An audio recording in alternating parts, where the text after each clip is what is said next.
Hello, dear students. Welcome back to my channel Success Habits. कैसे हैं आप सब?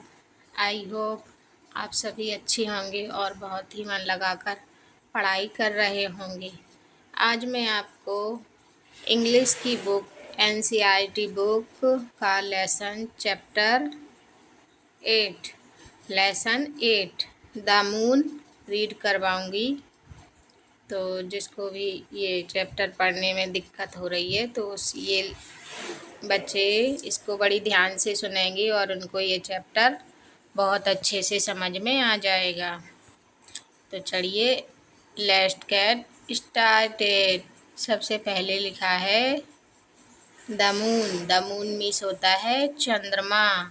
आपको पता ही होगा कि इसको मून के पहले दा क्यों लगा है, क्योंकि दा एक आर्टिकल होता है और जो स्पेशल चीज़ होती हैं, जो एक ही यूनिवर्स में एक ही चीज़ है, मून चंद्रमा एक ही है, इसलिए इसके आगे दा लगा है। स्पेशल चीज़ों के आगे दा लगाया जाता है। पॉइंट नंबर 1 लिखा है डू यू लाइक चंदा मामा। क्या तुम्हें चंदा मामा पसंद हैं? दूसरा पॉइंट है why do you like it. तुम्हें ये क्यों पसंद हैं? Lesson start. पहली लाइन है the moon has a face like the clock in the ball in the hall. The moon has a face like a clock in the hall. चंद्रमा ऐसा दिखाई देता है जैसे कि हॉल में टंगी हुई घड़ी। चंद्रमा हॉल में टंगी हुई घड़ी के समान दिखाई देता है। She shines on thieves on the garden wall. वह चोरों के ऊपर भी चमकता है और बगीचे में खड़ी दीवार पर भी वह उसी तरह से चमकता है। मतलब रात में यदि चोर निकलते हैं तो चंद्रमा की रोशनी उन पर भी पड़ती है और दीवार पर भी पड़ती है जो कि गार्डन में बनी हुई है। On streets and fields and harbour quays. गलियों में भी चंद्रमा की रोशनी उसी तरीके से पड़ती है जैसे मैदानों में पड़ती है और बंदरगाहों पर भी पड़ती है और घाटों पर भी पड़ती है। सभी जगह चंद्रमा की रोशनी बराबर पड़ती है। हार्बर मीन्स होता है स्टूडेंट बंदरगाह है।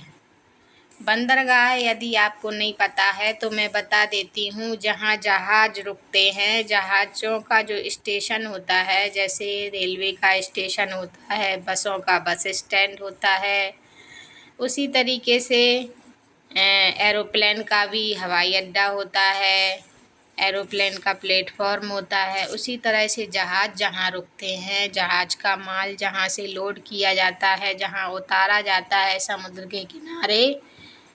के किनारे पर, तो उस जगह को बंदरगाह कहते हैं। और कोइज तो आप जानते ही होंगे। कोइज का मतलब होता है घाट, मतलब नदियों का किनारा जहाँ बैठकर लोग नहाते हैं, पूजा करते हैं, गंगा स्नान करते हैं। जैसे गंगा नदी पर, गंगा के किनारे लोग बैठकर, तो उसको घाट कहते हैं।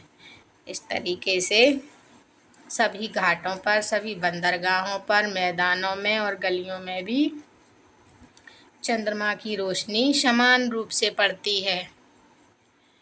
And the birdies asleep in the forks of the trees. और पक्षियों पर भी चंद्रमा की रोशनी पड़ती है जो कि पेड़ों पर सोए हुए हैं रात में, उन पर भी चंद्रमा की रोशनी पड़ती है। The squalling cat and the squeaking mouse. चिल्लाती हुई बिल्लियों पर और चूं चूं करते हुए चूहों पर भी चंद्रमा की रोशनी समान रूप से पड़ती है। स्क्वालिंग कहा गया है बिल्लियों के चिल्लाने की आवाज़, जो कि रात में करती हैं। कभी कभी बिल्लियां आवाज़ निकालती हैं और चूहे भी चूं चूं करते हैं, तो उसको स्क्वीकिंग कहा गया है। उन पर भी चंद्रमा की रोशनी पड़ती है। The हॉलिंग dog. By the door of the house, और घर के बाहर कुत्ते भौंकते हैं, उन पर भी चंद्रमा की रोशनी समान रूप से पड़ती है। हॉलिंग माने भौंकते हुए कुत्तों पर। The bat that lies in bed at noon, और उन चमगादड़ों पर भी चंद्रमा की रोशनी समान रूप से पड़ती है जो कि दोपहर में आराम करते हैं और रात में निकलते हैं। बैट मीन्स होता है स्टूडेंट्स चमगादड़। All love to be out by the light of the moon, सभी लोग चंद्रमा की रोशनी को बहुत पसंद करते हैं। But all of the things that belong to the day, लेकिन सारी चीज़ें जो दिन से संबंधित हैं, बिलोंग माने होता है संबंधित। Cuddle to sleep to be out of her way, और वे सभी चीज़ें चंद्रमा का इंतज़ार करती हैं। कडल मीन्स होता है स्टूडेंट्स गले लगाना। वैसे तो गले लगाने का मतलब इन द सेंस यहाँ पे है इंतज़ार करना, चंद्रमा का इंतज़ार। दिन की जो चीज़ें हैं वो कई चीज़ें उसके चंद्रमा के आने का इंतज़ार करती हैं। मतलब जैसे उनमें से चमगादड़ हुआ जो कि रात में निकलता है, दिन में तो वह सोता रहता है। And flowers and children close their eyes, फूल और बच्चे भी अपनी आँखें बंद कर लेते हैं। Till up in the morning the sun shall arise, और जब तक कि सूरज नहीं निकल जाता है तब तक फूल और बच्चे अपनी आँखें बंद किए रहते हैं। तो इस तरह से ये लेसन कंप्लीट होता है मून के बारे में। इसका जो पोएट हैं इस पोयम के, उनका नाम है R.L. स्टीवेंसन। और इसमें एक ब्लू कलर की पट्टी दी गई है, उसमें एक लाइन लिखी है charity begins at home, means परोपकार घर से ही शुरू होता है।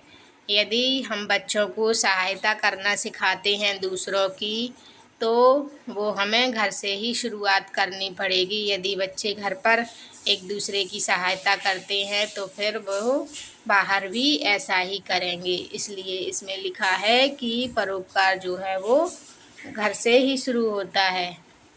तो यदि आपको ये वीडियो पसंद आई हो तो प्लीज़ इस वीडियो को लाइक कर देना।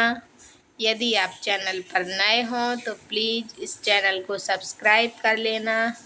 आपको इस तरह की और भी इन्फॉर्मेटिव वीडियोज़ इस चैनल पर देखने को मिलेंगी। यदि आपको इस बुक के और भी चैप्टर्स का अर्थ चाहिए हो तो आप प्लीज़ मुझे कमेंट कर सकते हैं।